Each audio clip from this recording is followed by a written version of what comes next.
So next topic is electrical power. This is a very simple topic that you have done in your junior classes also. Like this is the main definition for power, rate of doing work, that we have already done. That P, which is the symbol for electrical or any power, that is equal to work done by time, how much work is done in how much time. But here we are doing electrical power. So electrical power has some different meaning from this conventional power. So let us read that. Rate at which electrical energy is dissipated or consumed in an electric circuit. मतलब यहाँ पर हम सिर्फ work, एक specialised work की बात कर रहे हैं, that is in the form of electrical energy, कि किसी सर्किट में इलेक्ट्रिकल एनर्जी किस रेट पे कंज्यूम की गई या रिलीज़ हुई. So that is called as electrical power. Formula already we have done.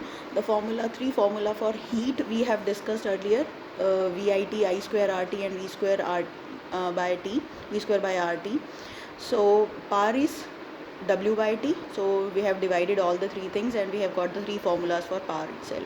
So these are the three formula for power and this is the formula for work done. So these three formula for both the quantities you have to memorize, you have to learn by your heart. So next is, how will you define 1 watt of power? Earlier we have done it in the way like when 1 joule of work is done in 1 second, then we say that power is said to be 1 watt. But now here we are discussing electrical power, so we will do it in that way only. So P equals to VI. By using this formula we can derive the unit for power, which is 1 watt. So put V, the unit of V is volt, unit of current is ampere. So by putting 1 each unity put कर दो सबको, तो 1 watt equals to 1 volt into 1 ampere.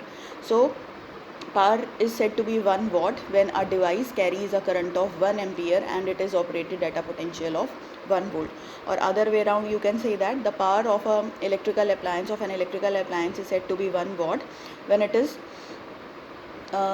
operating on potential difference of 1 volt and it is carrying a current of 1 ampere through that line. So this is the simplest one that you can use. The unit watt is very small. This all you have done in your 9 standard commercial unit of electrical energy.